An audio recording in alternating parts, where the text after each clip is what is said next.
tá? Porque hoje a gente tem muito assunto, e aí vamos fazer uma prece rápida e vamos iniciar, tá? Senhor Deus, Jesus, mestre querido, aos bondosos amigos espirituais que nos protegem e que nos guiam, a nossa gratidão pela nossa encarnação, por aqui estarmos, por tudo aquilo que está inserido na nossa vida, pois compreendemos que tem uma razão de ser. Te agradecemos também por essas provas e expiações que estão inseridas e que tanto precisamos. Te agradecemos pelo trabalho, pela casa, pela vida, por tudo que temos, Senhor.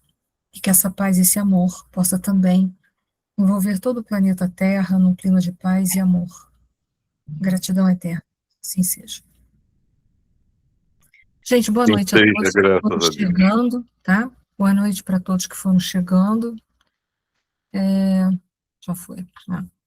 Então, gente, hoje o nosso assunto é possessão, cujo título a gente já tinha conversado um pouquinho na outra aula, né? Não sei se vocês lembram. Eu vou fazer uma revisão novamente sobre o assunto, tá? E em seguida a gente vai dar seguimento à nossa aula. A gente tem outros assuntos que são bastante polêmicos e que eu peço a vocês que vocês tenham bastante paciência, até o final, não se precipitem achando que eu tomei a decisão A, B ou C, mas eu trouxe,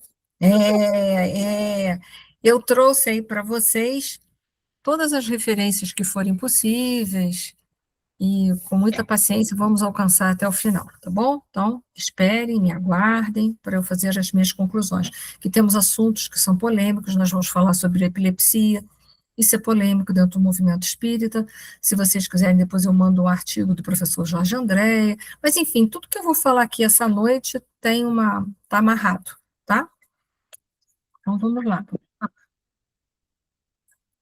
Peraí, vamos lá. Bom, possessão e subjugação, né? A gente viu que inicialmente, na outra aula, a gente teve bastante oportunidade de falar sobre isso, que nos livros dos médiuns, inicialmente, o Kardec, ele coloca a possessão como um termo que ele não gosta de usar e que ele não vai usar porque não existe possessão para ele, né? E assim ele fez, só que depois que ele observou vários fenômenos mediúnicos, ele começa a mudar um pouco as colocações que ele fez sobre possessão, que dá a impressão de que o espírito toma conta definitivamente do corpo de alguém. Ele faz algumas mudanças, e aí na Gênesis a gente já vai ver ele falando de possessão, mas da possessão como um fenômeno mediúnico. A gente viu isso, eu estou aqui com as referências, vocês vão ver o Livro dos Médiuns, a Gênesis, tudo isso vocês vão ter oportunidade de confirmar que ele foi mudando os conceitos. Não que na obsessão, que é a mais grave que tem, que é a subjugação, que pode ser corporal ou imoral, né, física ou moral, e até as duas concomitantes, é o grau de obsessão mais grave que tem, e é ponto final.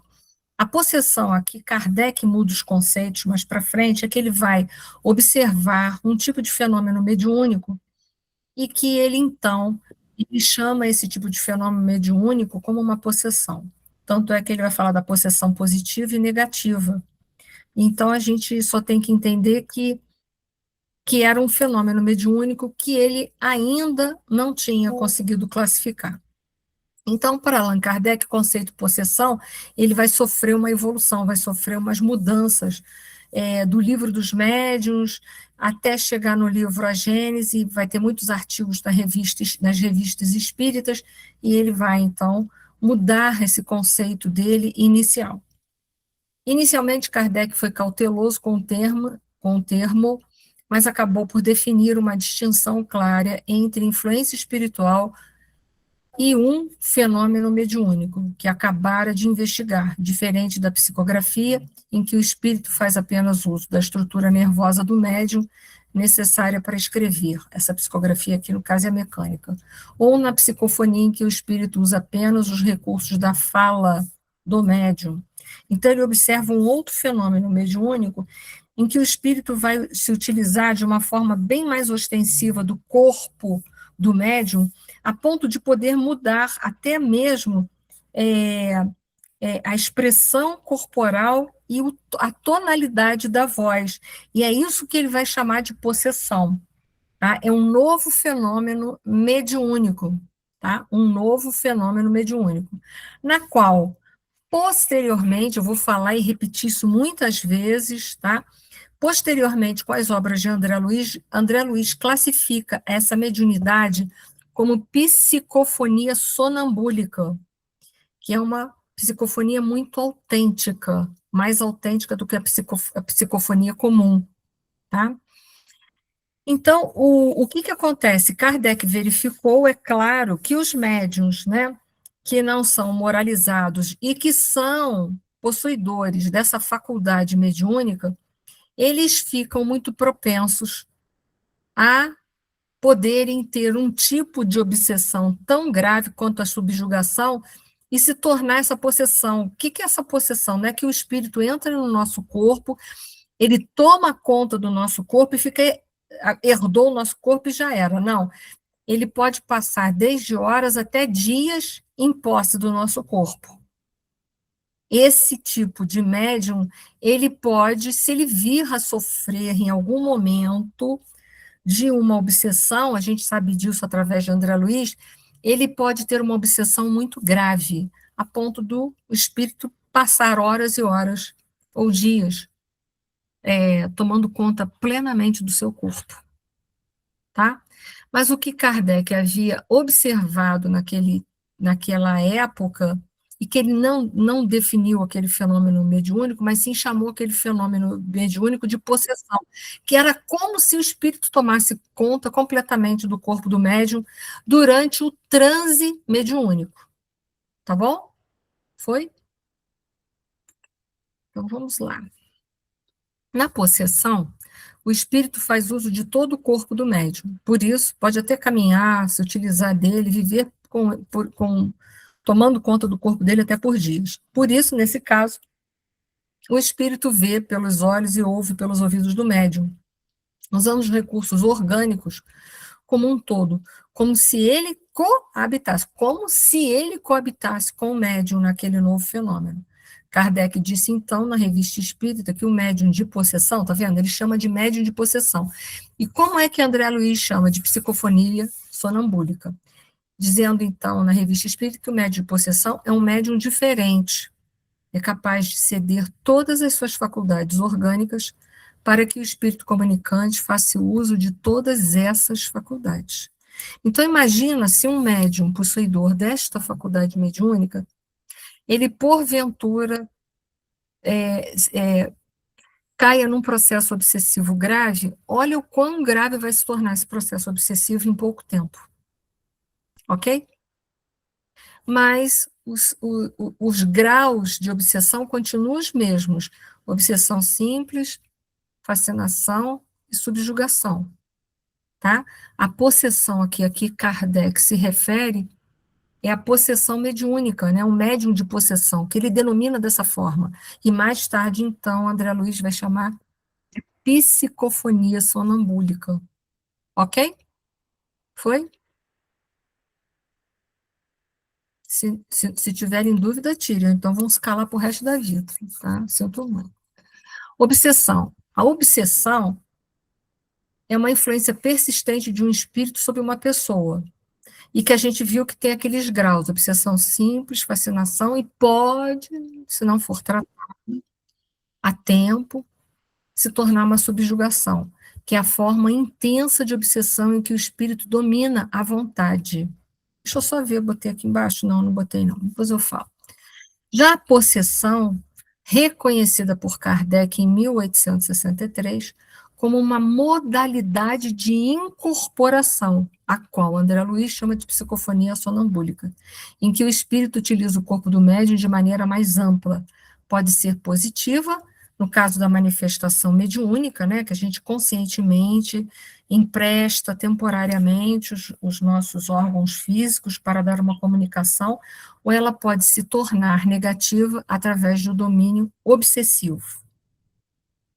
Oi? Para todo mundo? Ficou entendido isso daí? Deixa eu ver a carinha de vocês. Ficou entendido? Beleza.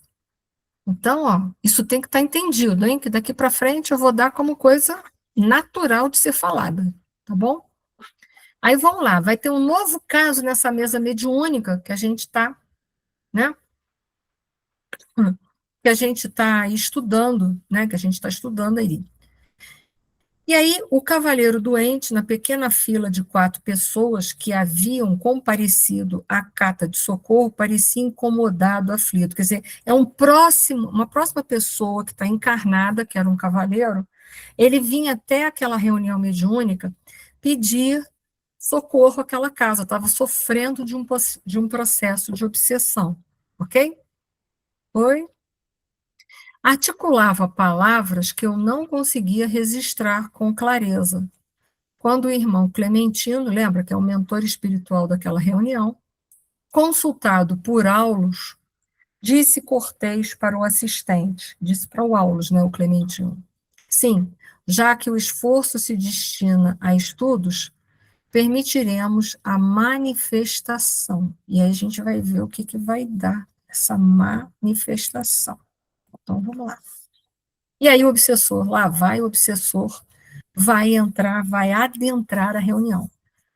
Parecia ter a visão centralizada no doente, quando o obsessor, né, entrou, ele rapidamente identificou a sua presa, né, porque nada mais fixava além dele. Alcançando nosso irmão encarnado, este de súbito desfecha um grito e cai espetacular. Tá vendo? Quando o obsessor adentra a essa sala que vai acontecer a desobsessão, lembrando que antigamente as desobsessões eram públicas, elas não eram fechadas como hoje, então a pessoa que estava sofrendo de obsessão podia ir na reunião e ver o obsessor ser doutrinado. Olha que coisa horrível, que coisa horrível. Boa noite, alguém sem som? Olha, tem alguém que não está me ouvindo, gente? Não, parece que é só você. Tenta você sair e entrar rapidamente de novo, Rosane, que às vezes isso some.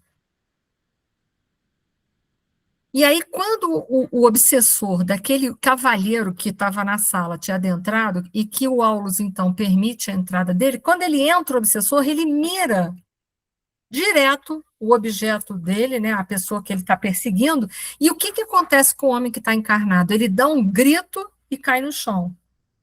A gente lá, né, Márcia? Não sei quanto. Essa outra Márcia que é aqui também, tá? A gente da área de saúde já ia correr para ajudar o homem, botar ele de lado, né? Que lá vem a crise convulsiva, né? Já ia a gente correr. A gente é uma perdição nessa hora, só a gente segurando a gente. A Leida também, né? Todo mundo ia correr. Ia ser uma coisa. Estou brincando. Dona Celina foi incumbida do trabalho de assistente junto dela, acompanhamos o enfermo com carinho e interesse. O que ela faz? A dona Celina sai de cena e vai com o cavalheiro que havia caído no chão, leva para uma outra sala para cuidar logo dele, prestar os primeiros socorros. Pedro e o obsessor, Pedro é o cavalheiro, e o obsessor, que jugulava, pareciam agora fundidos um no outro. Ou seja, quando ele adentra a sala, é como se ele se colasse, olha lá o fenômeno de possessão, como se ele se colasse no Pedro. Okay? O Pedro é o cavaleiro que estava obsidiado, tá bom? Eram 2 contendores engalfinhados em luta feroz. Tá? Tá indo, gente? Vou passar, hein? Vou passar, que daqui a pouco eu só complico. E aí, o que a gente estava ali, o que a gente vai observar, né? Que ele coloca assim, fitando o companheiro encarnado, que era o Pedro, mais detidamente conclui que o ataque epiléptico, com toda a sua sintomatologia clássica, surgia claramente reconhecível. Tá? Então, já vou avisando para todos de plantão. Não significa que a pessoa que tem epilepsia seja obsidiada. Já vou aliviando e já vou mostrando para frente, tá bom? Não podemos. Cuidado com esse negócio de casa espírita, que é assim: toda pessoa que sofre de epilepsia é obsidiado. Cuidado com esse negócio de todos, de tudo e nunca, de sempre e nunca. E eu vou trazer as bibliografias aqui. Isso é um perigo que vocês não têm noção, tá? Porque eu já cansei de ver gente falando, na minha família tem uma pessoa com epilepsia, você sabe, né, Inês? Ainda falta para mim se vir e fala, você sabe, né, Inês, sofre de obsessão. Quando eu tenho oportunidade, eu falei assim, eu não sei não. Eu falo, não sei não. Aí tem que ver, tá? Eu vou trazer a literatura, porque não vale falar e não trazer nenhum subsídio, tá bom? Então já vou aliviando que já vai ter gente aí que vai ficar zangada comigo. De repente pode ficar zangada comigo, mas não. Não é assim que funciona, tá? Ponto importante. Nem toda epilepsia é obsessão, mas quase toda, olha só, mas quase, portanto, não é toda, né? Mas quase toda obsessão grave, aquela que já chegou num grau de subjugação, pode, olha só, pode, não significa que vá, gerar reflexos neurológicos. O diagnóstico espiritual nunca deve substituir o diagnóstico médico, mas sim caminhar ao lado dele para uma cura integral, o corpo e a alma. Então, olha só, nós vamos ter que ver que isso é uma situação muito delicada que a gente vai ter que olhar para diversos ângulos. Então, entenda, nem toda epilepsia é obsessão. Mas obsessões que se tornam graves de muitos e muitos anos, sabe aquela pessoa que só vai evoluindo na obsessão até chegar à subjugação? Pode, mas não significa que vai, pode acontecer dessa pessoa posteriormente ter epilepsia. Mais tarde deve ter epilepsia, mas não significa que vai ter. Então, já apresentei duas coisas distintas, vocês perceberam? Foi? Se não perceberam, fala assim, Nir, não percebi absolutamente nada, que é melhor, que a gente já tira a dúvida agora. Que agora eu vou começar a trazer mais informações, tá? Então, assim, chegou uma pessoa com epilepsia na casa, para de colocar na fichinha que essa pessoa é obsidiada. Para. Vamos ver o resto, para a gente poder chegar a alguma conclusão. Tá bom? Parem com isso. Que a gente corre o risco de expulsar as pessoas da casa espírita. Doutor Jorge Andréia, vou depois botar o arquivo, se eu esquecer, vocês me cobrem, vou botar esse arquivo que o doutor Jorge Andréia é entrevistado, eu esqueci o nome da revista agora, mas eu vou botar lá no nosso grupo, eu ia botar a fonte ali, acabei esquecendo, mas eu boto lá no nosso grupo, eu vou colocar colocações do professor Jorge André, doutor Jorge Andréia dos Santos, ele já morreu, né?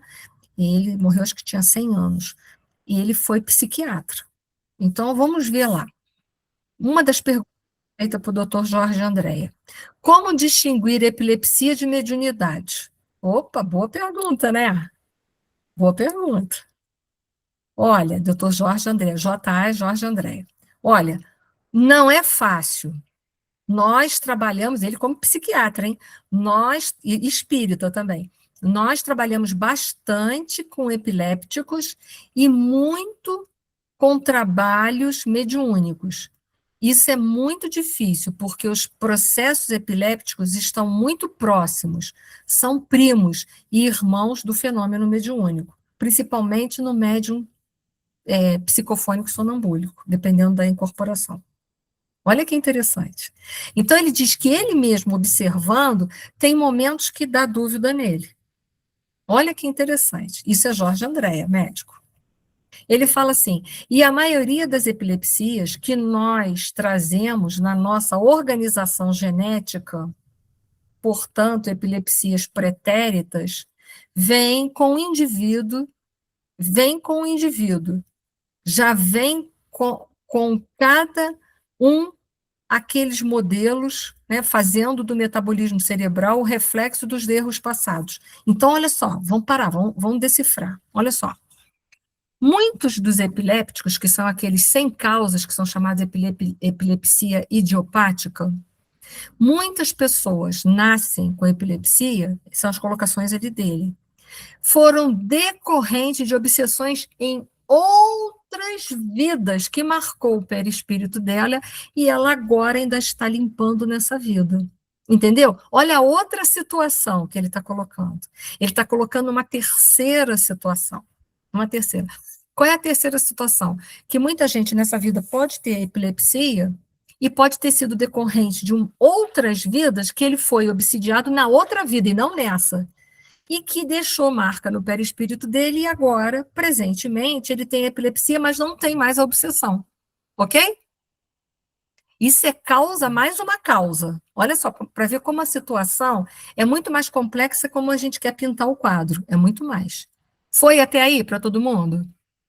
Posso seguir? Vou seguir, hein? Se não tiver, vocês, ó, para na mesma hora, manda eu parar, porque daqui para frente eu vou falar de mais coisas. Nós vamos falar de várias facetas da epilepsia, para ver como a gente gosta de taxar as pessoas e não tem conhecimento, né? Então vamos lá, vamos seguir? Não sei onde que eu estou. Então, o que que ele está falando aqui? Ele está falando, aqui nesse momento, ele está falando de uma doença kármica, não é? Você veio nessa atual existência com a epilepsia idiopática como uma doença kármica, porque no passado, numa outra vida, você teve uma obsessão tão significativa, você se libertou dela, mas ela deixou marca no seu perispírito. Olha que interessante.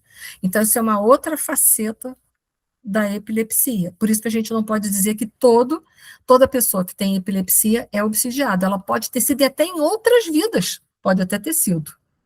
Tá bom? Tá vendo como a coisa é mais complexa? No entanto, a gente vai lá e bota o rótulo, né? Então, vamos lá, vamos seguir. Outra pergunta que foi feita para o doutor Jorge André. Eu vou botar lá depois o arquivo no nosso grupo, tá? Para vocês poderem confirmar.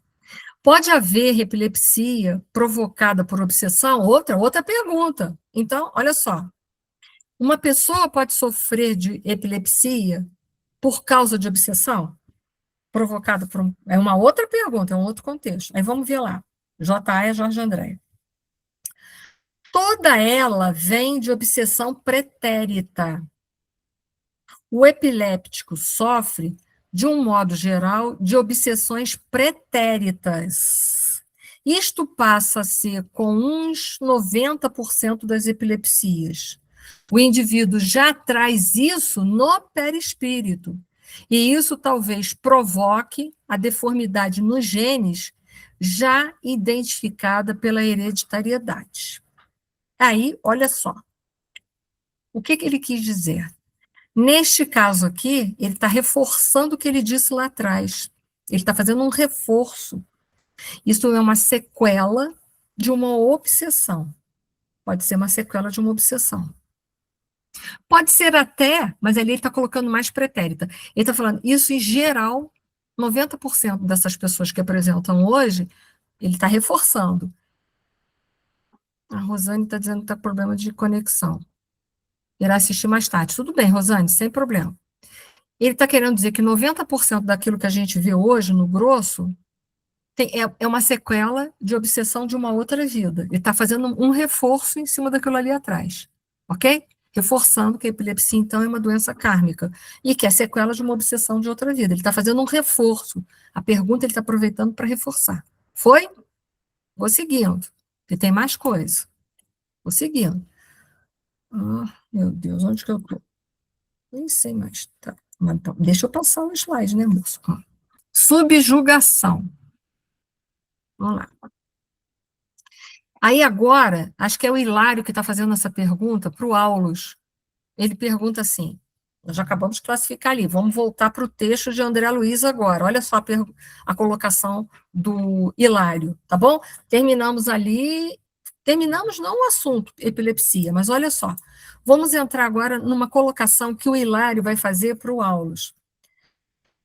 O insensível perseguidor, como que se entranhara no corpo da vítima, pronunciava duras palavras que somente nós outros conseguimos assimilar, de vez que todas as funções sensoriais de Pedro se mostravam em deploráveis inibições. Então, o André Luiz estava lá na sala, o Pedro já estava deitado numa cama, Pedro é a pessoa que estava encarnada sofrendo a obsessão.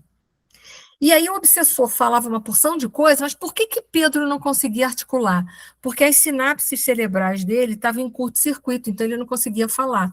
Mas o André Luiz, o Hilário, o Aulus, o Clementino, todo mundo que estava desencarnado escutava o que o obsessor falava. Tá?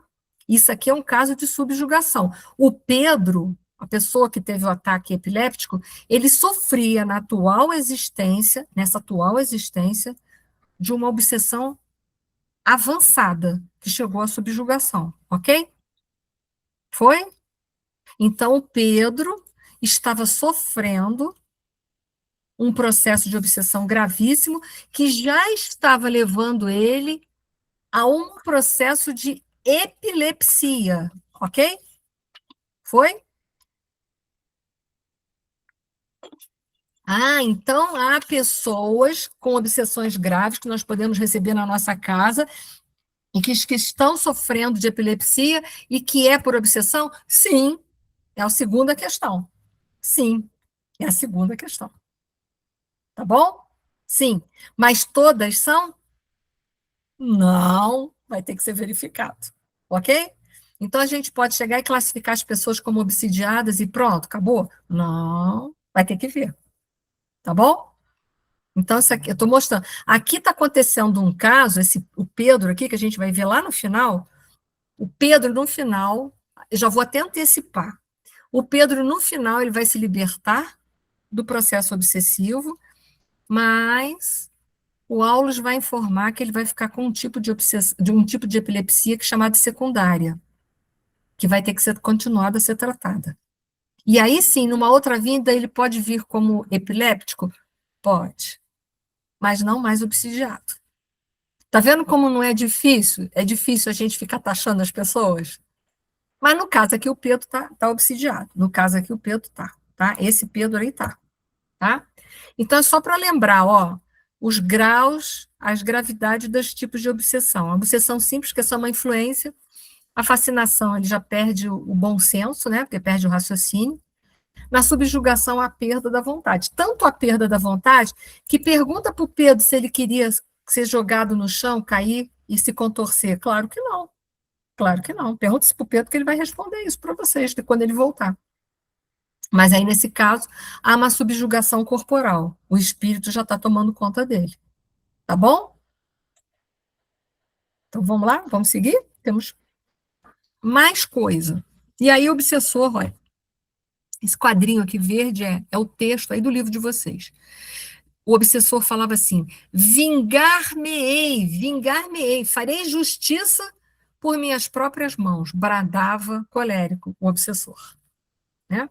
Então, o que estava acontecendo com Pedro? Pedro estava sofrendo a subjugação e o ataque de epilepsia dele se devia ao fato de uma obsessão de longo prazo, né? Que a gente vai descobrir as causas, que já começam lá no mundo espiritual, a gente vai para frente, vai entender, e que ele agora vinha com a possibilidade de se libertar. Ok? Aqui eu estou botando a origem das obsessões. Nós temos as origens parasitárias ou atuais, que eu vou explicar, as kármicas ou auto-obsessão. O que são origens parasitárias? A origem parasitária, sim.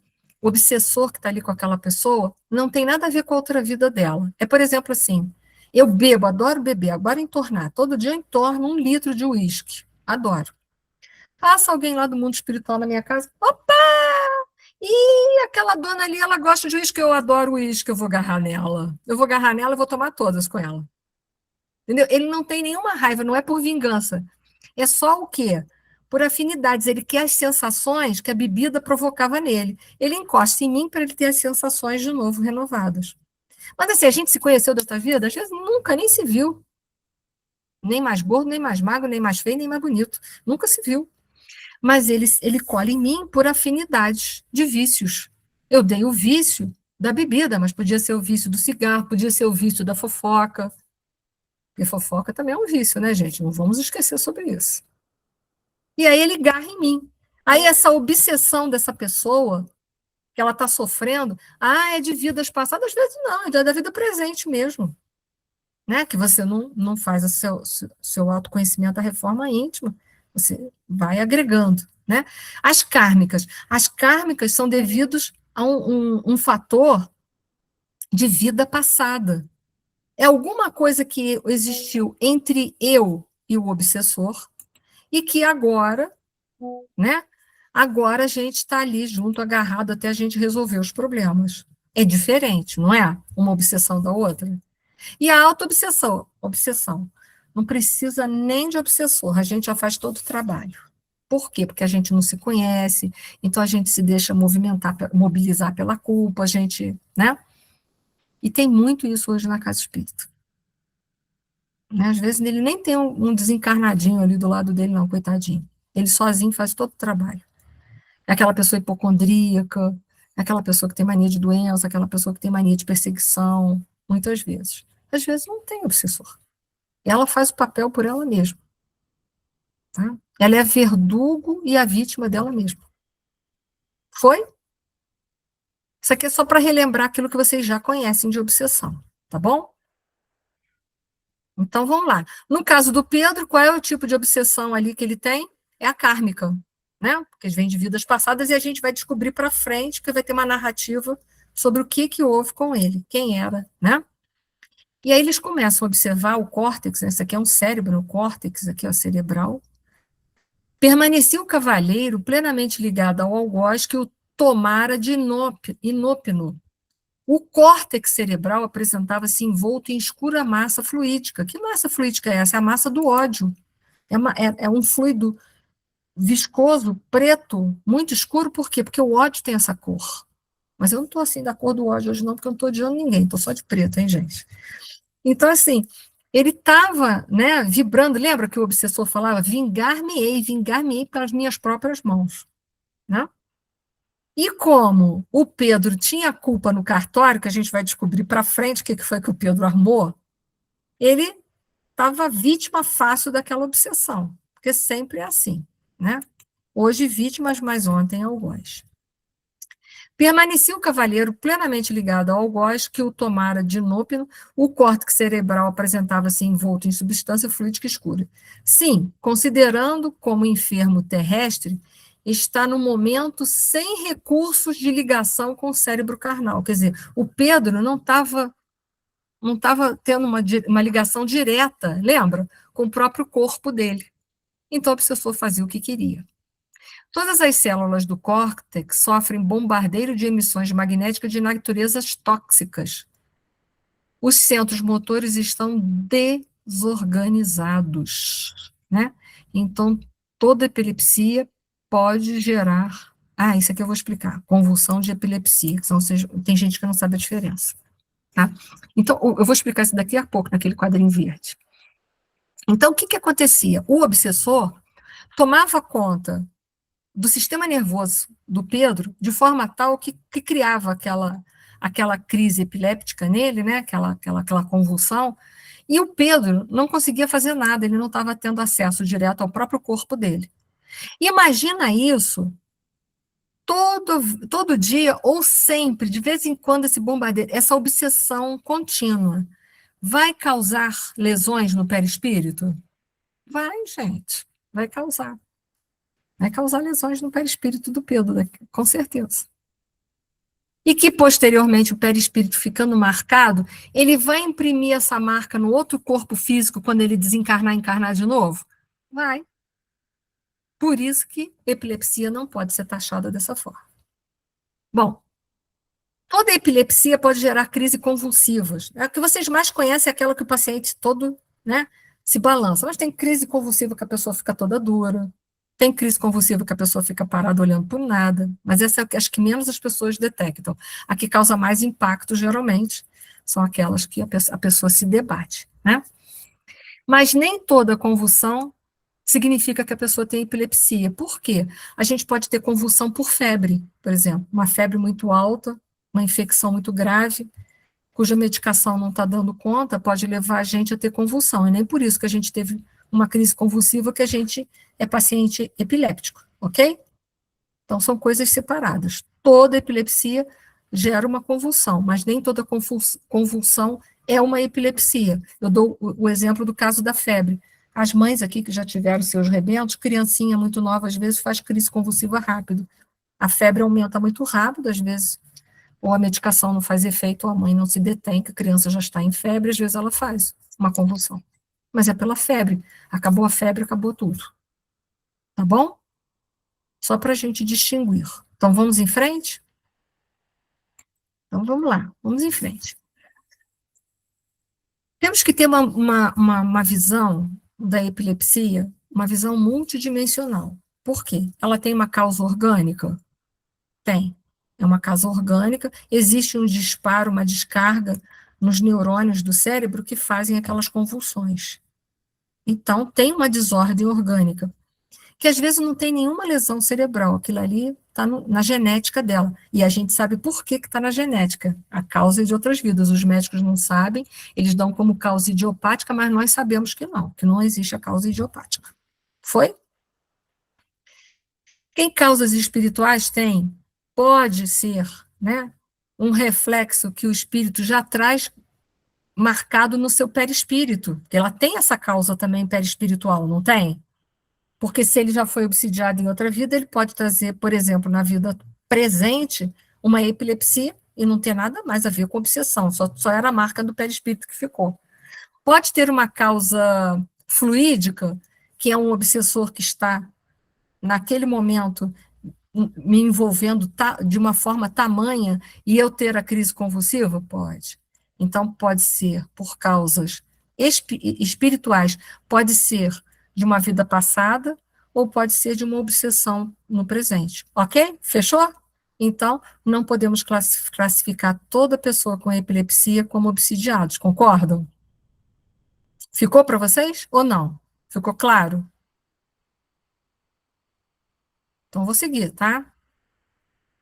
E causas mistas, porque olha só, ele já pode trazer uma predisposição e ele pode, por exemplo, nessa atual existência, permanecer obsidiado? Ué, pode. Não pode? Pode também. Então, ó, já demos 3 fatores. Foi? Vou seguir, hein? Vou seguir. Se quem ninguém falar nada, significa que está concordando. Causas da obsessão. Aí ele fala assim, acho que é o Hilário, é a possessão, não, acho que é o Aulus explicando, é a possessão completa ou a epilepsia essencial. O que é a epilepsia essencial? É aquela idiopática. É um tipo de epilepsia que não há uma causa estrutural ou lesão cerebral identificável. Trata-se de uma predisposição genética ou funcional do cérebro para gerar crises epilépticas, tá? Então, são aqueles que não têm nada, faz todo exame, faz isso, faz aquilo. O cara não tem nada, não tem nada físico, mas ele tem a epilepsia. Mas a gente sabe que, provavelmente, que o Jorge André disse que pelo menos 90% dos epilépticos hoje, se não são obsidiados, é porque foram que em outras vidas e ficou a marca no perispírito. Foi? Seguindo, hein? Seguindo. De vez que nos achamos defrontados por um encarnado e por um desencarnado, jungidos um ao outro, não obstante a dolorosa condição de sofrimento em que se caracterizam, seria lícito considerar o fato sobre nosso exame como sendo um transe mediúnico? Isso já é o Hilário que pergunta. Então tá lá, né? O que acontece? O obsessor e o obsidiado estão lá, junto. É como se fosse uma simbiose. E ele quer saber, a gente poderia dizer isso que é um transe mediúnico? Ele está reforçando, olha lá. Embora ativo na tarefa assistencial, o instrutor respondeu, sim, presenciamos um ataque epiléptico, segundo a definição da medicina terrestre, entretanto, somos constrangidos a identificá-lo como sendo um transe mediúnico de baixo teor. Lembra da possessão negativa? É o sonambúlico, provavelmente o psicofônico sonambúlico. Porquanto verificamos aqui a associação de duas mentes desequilibradas que se prendem às teias do ódio recíproco. Então, agora, eu misturei a obsessão com a psicofonia sonambúlica. Ok? Foi ou não foi? Pode seguir? Se Pedro conseguir se libertar desta obsessão, ele é um médium psicofônico sonambúlico. Se ele conseguir se libertar, se harmonizar, ele pode, um dia, se ele quiser, trabalhar numa mesa mediúnica? Pode. Jorge Andréia fala isso. Pode. Eu já trabalhei numa casa espírita que tinha uma pessoa que tinha epilepsia que trabalhava na mesa mediúnica. Tranquilo. Só não pode quem trabalha na mesa mediúnica, se as reuniões mediúnicas provocarem crises convulsivas nessa pessoa, aí ela tem que se afastar. Se não, ela deve permanecer trabalhando, se ela não tiver mais obsidiada. Ou se ela nunca foi obsidiada, digamos assim. Tá bom? Porque às vezes a pessoa nunca foi, ela só trouxe de outras vidas. Ela nessa vida não foi obsidiada, é esse ponto. Tá bom? Agora, se desencadear as crises, o trabalho na mesa mediúnica, aí a pessoa deve se abster. Tá bom? Caso contrário, pode ser um trabalhador.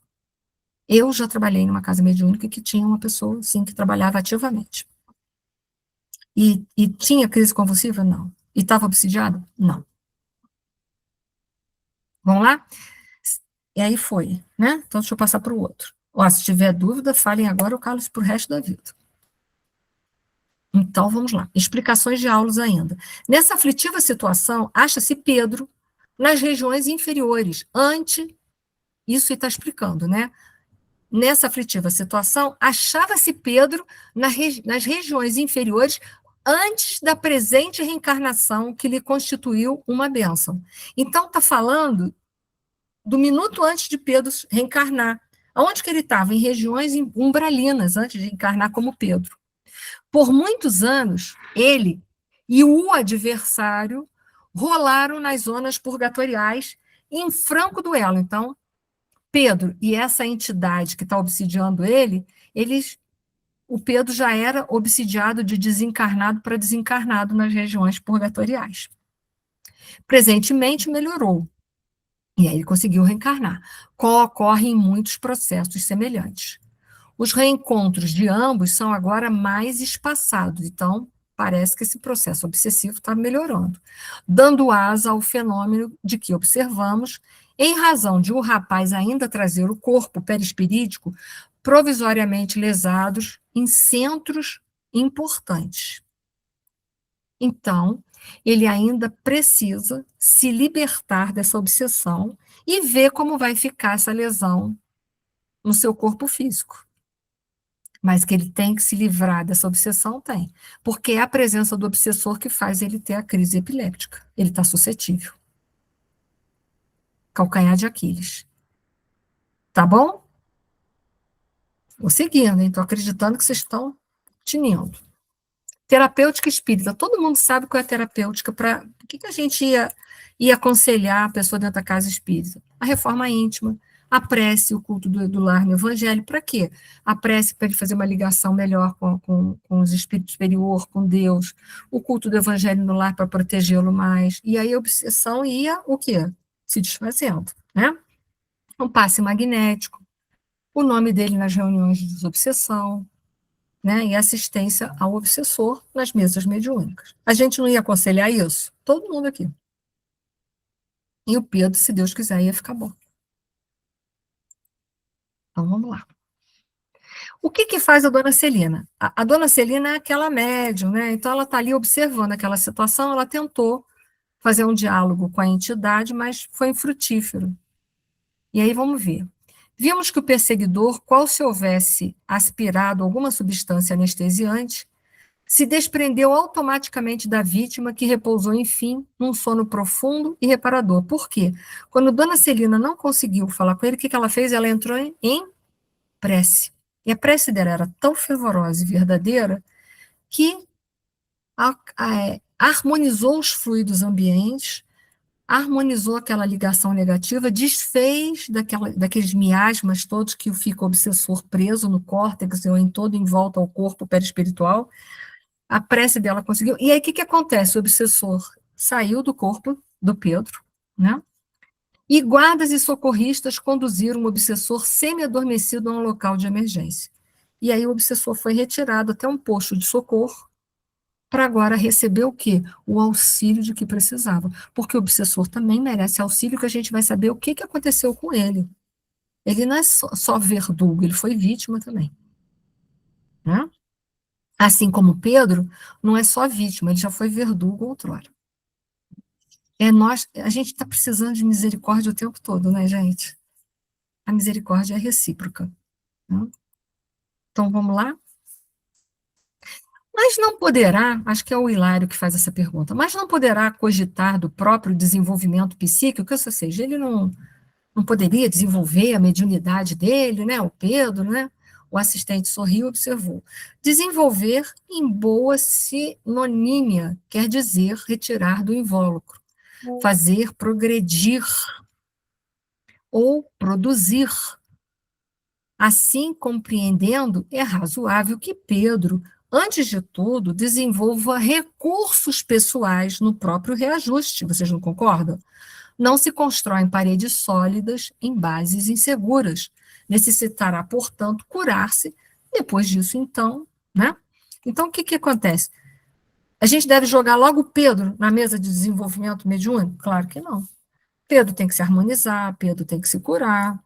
Pedro ficando bem. Ah, Pedro ficando bem, beleza. Ficou bem, está equilibrado, está tudo certo.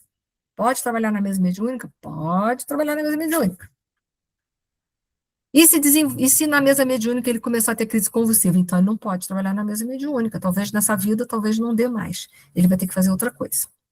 Mas se ele não apresentar, pode trabalhar na mesa mediúnica. Se não tiver mais obsidiado, pode e deve trabalhar na mesa mediúnica. Viu só? Isso aí é o André Luiz.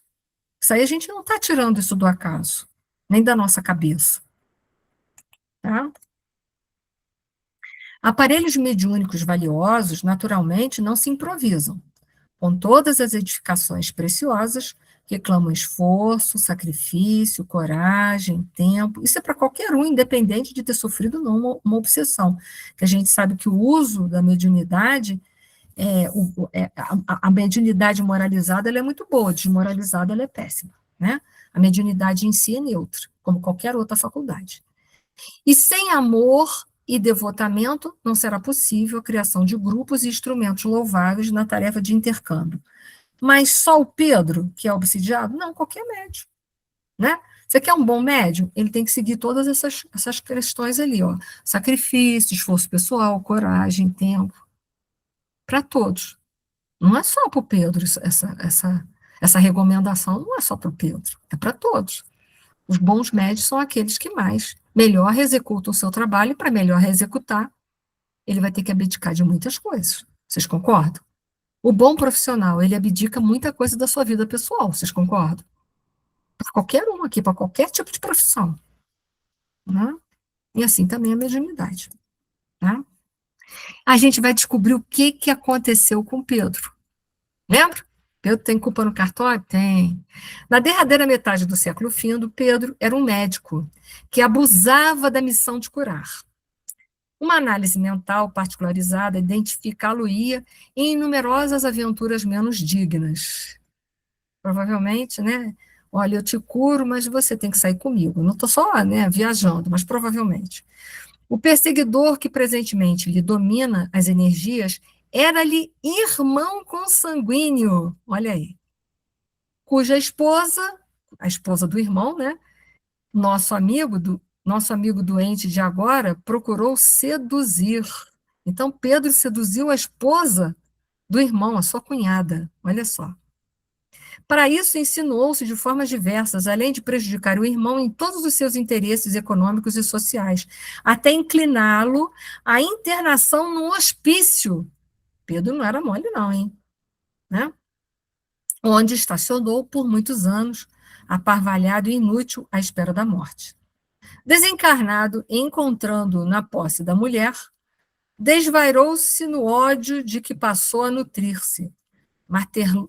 Martelou-lhes, né, então a existência e aguardou além túmulo, onde os três se reuniram em angustioso processo de regeneração. A companheira menos culpada foi a primeira a retornar ao mundo, onde mais tarde recebeu o médico delinquente nos braços maternais como seu próprio filho, purificando o amor de sua alma. Então, a mãe atual de Pedro fora, né, a sua cunhada em vida passada. O irmão atraiçoado de outro tempo, todavia, ainda não encontrou forças para modificar-se e continua vampirizando-o, obstinado no ódio a que se rendeu impensadamente. Então, é a culpa que liga o Pedro ao obsessor. É preciso que se restabeleça essa ordem. Pedro se transforme, se perdoe, se modifique, e o obsessor também consiga, né, entender que o melhor caminho é seguir em frente, não ficar preso ao Pedro a vida inteira, né? Mas ele já foi recolhido, vamos torcer para que tudo dê certo, né? Vamos lá. Isso dependerá muito dele e da vítima com quem se encontra endividado. A assimilação dos princípios mentais renovadores determina mais altas visões da vida. Isso está falando agora de como ficará o Pedro quando essa obsessão acabar, né? Todos os dramas obscuros da obsessão decorrem da mente enfermiça, aplicando-se com devotamento às novas obrigações de que será investido, caso persevere no campo da nossa consoladora doutrina, sem dúvida abreviará o tempo de expiação a que se verá arrastado a própria renovação pelos seus exemplos de compreensão e renúncia, humildade e fé. Ainda assim, depois que ele está colocando, né, vamos supor que o Pedro aceite, se modifique, né, Pedro fique bem. Ainda assim, depois de se extinguirem os acessos de possessão, ou seja, a obsessão acabar, Pedro sofrerá os reflexos dos desequilíbrios que se envolveu, a se exprimirem nos fenômenos mais leves da epilepsia secundária. O que é epilepsia secundária? É aquela, né, que ficou em decorrência de uma epilepsia primária, tá? Diferente daquela idiopática, tá? Nesse caso, olha só, Pedro está sofrendo de obsessão. E aí a gente pergunta, essa obsessão já gerou alguma lesão no perispírito dele? Muito provável, porque já era uma subjugação, com certeza sim. E aí ele terá uma epilepsia secundária. Isso porque ele está falando de secundária aqui, porque o perispírito é que está lesado, e não o corpo físico, vocês estão entendendo? O perispírito dele está lesado. E aí sim, ele diz assim, que emergerão por algum tempo antes as simples recordações mais fortes de luta que vem atravessando até o integral reajuste do corpo perispirítico. Talvez nessa vida o Pedro não consiga mais nada, a não ser se restabelecer e se reequilibrar, tá? Mas numa próxima vida, provavelmente ele poderá executar muitas coisas, mas talvez não o trabalho da mediunidade nessa vida. Talvez não. Foi, gente? Então, peraí, tá acabando, calma, fiquem firmes aí, porque Deus é pai, não é padrasto. Epilepsia secundária para o espiritismo pode ser as consequências de uma antiga obsessão? Para o espiritismo, o corpo físico é reflexo do corpo espiritual, que é o perispírito. Quando uma obsessão é prolongada e intensa, ela deixa de ser apenas um assédio mental e passa a gerar danos estruturais. Então, pode sim, tá? Até causar danos no próprio corpo físico. Como a obsessão se torna lesão orgânica? Então, vamos lá. Todos aqueles, a explicação clássica nós vamos encontrar tanto na literatura das obras de André Luiz, como essa que nós acabamos de ler agora, como na obra de Manuel Filomeno de Miranda, que eu vou citar no próximo slide para vocês lerem. Eu não vou ler tudo, tá? Não vou ler. Vocês vão ler aí na casa de vocês. Uma das razões pelas quais a obsessão pode tornar-se uma lesão orgânica e desenvolver até uma epilepsia secundária. Bombardeiro fluídico. O espírito obsessor atua por muito tempo sobre os centros de forças, os chakras na cabeça, principalmente coronário, né? Ele emite descargas de fluidos pesados e desequilibrados, que é o que Pedro já está sofrendo, a gente viu, aqueles fluidos escuros. Esse bombardeio constante sobre o córtex cerebral pode, com o tempo, causar um desgaste nas redes neuronais, criando o que o médium que a medicina chama de foco epiléptico. Então, pode. Outra questão, a cristalização no perispírito. Muitas vezes a obsessão ocorreu em uma vida passada, né? A perseguição foi tão violenta que o perispírito do indivíduo ficou moldado ou lesionado por aquela energia. Ao reencarnar, no novo corpo físico, é construído segundo o modelo do perispírito. Então, pode vir, sim, até mesmo com uma epilepsia ou idiopática ou secundária, tá? Dependendo do grau e da profundidade que foi essa obsessão na outra vida. Dependendo, tá? Então, pode vir como primária, como idiopática ou secundária, tá? E aí o caso vocês vão ler na casa de vocês. Livro para quem tem Painéis da Obsessão. Posso ver se eu tiver em PDF, eu mando para vocês, mas eu acho que eu não tenho. A obra do Manuel Filomeno de Miranda, Espírito, o caso de Esther, tá? Vou deixar aqui só uns minutinhos e já estou passando para o lado de cá. Acabamos. Tá, gente? Estou abertas a perguntas, mas eu só recomendo a vocês. Ok, pode ir, pode atender ele. Vai lá, Márcia. Boa noite, Márcia dos Santos. Beijos. Vai cuidar. Qual é o livro mesmo, por favor, Aninha? Só um minutinho, por favor. Acho que é Painéis da Obsessão. Peraí. Painéis da Obsessão. Painéis da Obsessão, de Manuel Filomeno de Miranda. Espírito, né? Então, gente, não se desarvorem. Quando vocês veem alguém com epilepsia, não saiam taxando essa pessoa de obsidiada. Provavelmente foi em outra vida, mas não significa que seja nessa, tem que observar. Tá bom? Ficando bem a pessoa, ou ela trazendo uma epilepsia primária nessa vida, ela pode trabalhar na desobsessão? Pode. Até a mesa mediúnica, desde que ela não tenha crises convulsivas, por isso ela pode, tá? Pode falar, Loriana. A minha mãe, desde eu muito jovem, minha mãe tinha epilepsia. Depois que eu conheci a SBE, nós tínhamos lá o seu Wilson, que era médico receitista, ele receitou a ela alguns remédios e foram fazendo efeito positivo, e a presença da minha mãe nas reuniões, das quintas-feiras, das reuniões que tínhamos lá, reuniões públicas, com o tempo, ela foi melhorando, foram diminuindo as crises, passou a deixar de tomar os remédios, não deu mais crises, e ela faleceu com 93 anos. Pois é isso aí. Por isso que a gente, assim, pode ser que ela tinha um processo obsessivo, pode ser, mas ela ficou bem, acabou tudo, ficou bom, ficou ótimo, ficou perfeito. Ficou ótimo mesmo. Pode ser que sim, pode ser que não sei, não conheci, né? Mas pode ser que sim ou não. E pode ser apenas que ela trouxe de outras vidas, ficou muito bem nessa, graças a Deus, e ficou. Né? A gente não sabe qual foi o caso exato, né? Porque aí só o seu Wilson que poderia falar para a gente, como médium, lá nas desobsessões, lá, o que ele via, ele saberia dizer se era obsessão ou não. Mas isso aí é um caso típico que acontece, por isso que a gente não pode taxar as pessoas e sem antes avaliar toda essa estrutura que eu trouxe aí para vocês. Aí, mais um caso para a gente ver, tá? Mais um caso. Obrigada. Que isso, você somou, Lorena, muito obrigada, tá? Eu que agradeço. Toda pela soma, tá? Obrigada. Então é isso, e eu também tenho um caso, que eu não vou citar o nome das pessoas, que não vem aqui ao caso, mas eu trabalhei numa casa espírita que havia uma pessoa que trabalhava na mesa mediúnica e que tomava medicação para epilepsia e estava muito bem, graças a Deus, não era obsidiada e trabalhava na mesa mediúnica, tá? Então, assim, há casos e casos, a gente não pode sair rotulando, tá? Era o que eu queria deixar para vocês. Vou botar o material lá do Dr. Jorge Andréia, e se eu tiver esse livro do Manuel Filomeno de Miranda em PDF, eu posto para vocês, tá bom? Se eu tiver, tá? Eu não sei se eu tenho essa obra. Era isso. Alguém quer fazer alguma colocação a mais? Alguém quer fazer alguma pergunta, alguma coisa assim? Não? Então tá bom. Então, obrigado. Eu desejo a todos que a paz de nosso Senhor Jesus Cristo, nosso divino mestre, nosso modelo e guia, permaneça conosco, permeando a nossa vida hoje e sempre.